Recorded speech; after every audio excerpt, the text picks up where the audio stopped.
नमस्कार, मैं हूं आपके साथ प्रिया तिवारी और आप देख रहे हैं केकेडी न्यूज। शुरुआत करते हैं खबरों की।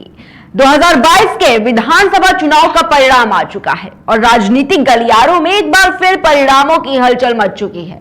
बीजेपी ने राजनीतिक रूप से महत्वपूर्ण माने जाने वाले राज्य उत्तर प्रदेश के अलावा उत्तराखंड, गोवा और मणिपुर में अपनी सत्ता बरकरार रखी है, जबकि अरविंद केजरीवाल की आम आदमी पार्टी ने 3/4 बहुमत के साथ पंजाब में प्रचंड जीत हासिल की है।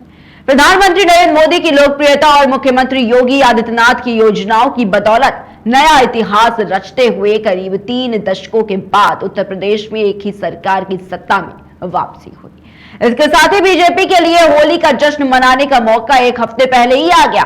वहीं आम आदमी पार्टी ने पंजाब में अपने जबरदस्त प्रदर्शन के साथ 2024 के लोकसभा चुनाव के पहले विपक्षी खेमे में राष्ट्रीय स्तर पर महत्वपूर्ण उपस्थिति दर्ज कराई है।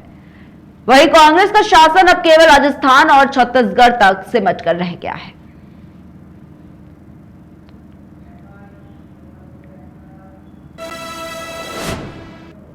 दो 2007 में बहुमत से उत्तर प्रदेश में जीत दर्ज कराने वाली बहुजन समाज पार्टी को 2022 के चुनाव में जोरदार झटका लगा है। विधानसभा चुनाव के नतीजों ने उत्तर प्रदेश की सियासत में भाजपा और सपा के लिए सत्ता और विपक्ष की भूमिका तो तय कर दी, लेकिन इन नतीजों ने बसपा के अस्तित्व पर सवाल खड़े कर दिए हैं। चर्चा तेज हो गई है कि क्या बसपा अपना जनाधिकार खो चुकी है। 38 साल पहले 1984 में बनी बसपा 2022 के चुनाव में आते आते अपने अंतिम पड़ाव पर पहुंच चुकी। ऐसा लगता है कि जिस बसपा ने 2007 में उत्तर प्रदेश में भारी बहुमत के साथ सरकार बनाई थी, वही बसपा 10 साल में सिमट कर एक विधायक पर आ गई है। 2022 के चुनाव में सिर्फ एक विधायक ने ही जीत हासिल की है। बसपा के बाकी सभी प्रत्याशी चुनाव हार गए। 2017 के चुनाव में बसपा के 19 विधायक थे, लेकिन 2022 आते आते बसपा में 3 विधायक बचे थे। पार्टी सुप्रीमो मायावती के कभी खास रहे राम अचल राजभर, लालजी वर्मा, नसीमुद्दीन सिद्दीकी जैसे नेता उन्हें छोड़कर चले गए। बसपा जिस सोशल इंजीनियरिंग के सहारे सत्ता का सुख भोग रही है, वह सोशल इंजीनियरिंग का फॉर्मूला 2012 के बाद ऐसा पटरी से उतरा कि आज बसपा का अपना मूल वोटर तक जा चुका है।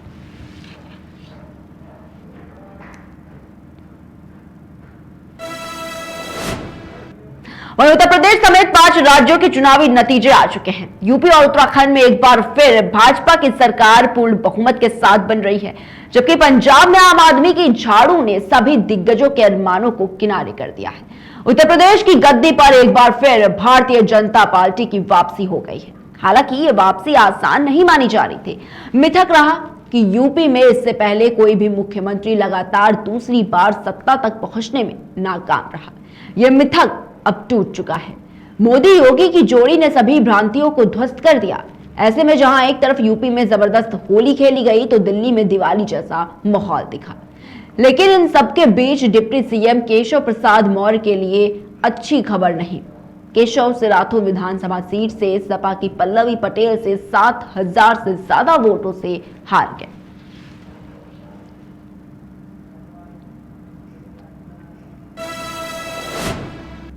वहीं चुनाव की मतगणना से कुछ घंटे पहले तक इलेक्ट्रॉनिक वोटिंग मशीन और पोस्टल बैलेट को लेकर बवाल थमता नजर नहीं आ रहा था। संत कबीरनगर जिले में मतगणना से एक दिन पहले एक लेखपाल को 2 बैलेट पेपर के साथ मतगणना स्थल के अंदर जाते पकड़ा गया। इस घटना को लेकर विपक्षी समाजवादी पार्टी और बहुजन समाज पार्टी के कार्यकर्ताओं ने जमकर हंगामा किया। जानकारी के मुताबिक संत कबीरनगर जिले में स्ट्रांग रूम के बाहर एक लेखपाल अपने रजिस्टर में छिपाकर 2 बैलेट पेपर लेकर अंदर जा रहा था।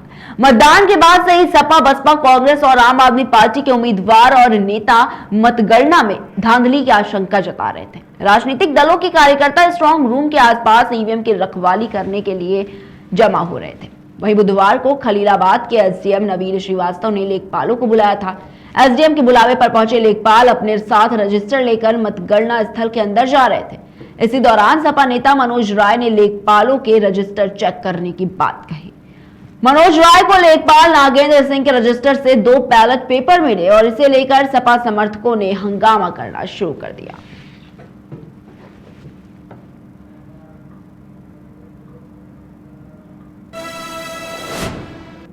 वहीं उत्तर प्रदेश के सीतापुर जिले में 9 विधानसभा सीटों में से 8 पर भाजपा ने जीत हासिल की। यहां एक सीट पर सपा जीती है।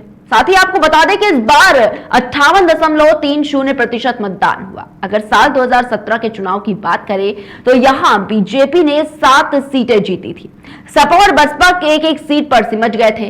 वहीं सीतापुर में कुल 9 विधानसभा सीटें हैं। इनमें सीतापुर सदर, लहरपुर, बिस्वा, सेउता, मिश्रिक, सुधौली, हरगांव और महमूदाबाद है। जिले की सभी 9 में से 7 विधानसभा सीट पर 2017 में बीजेपी को जीत मिली थी। एक सीट पर सपा और एक पर बसपा के उम्मीदवार जीते थे।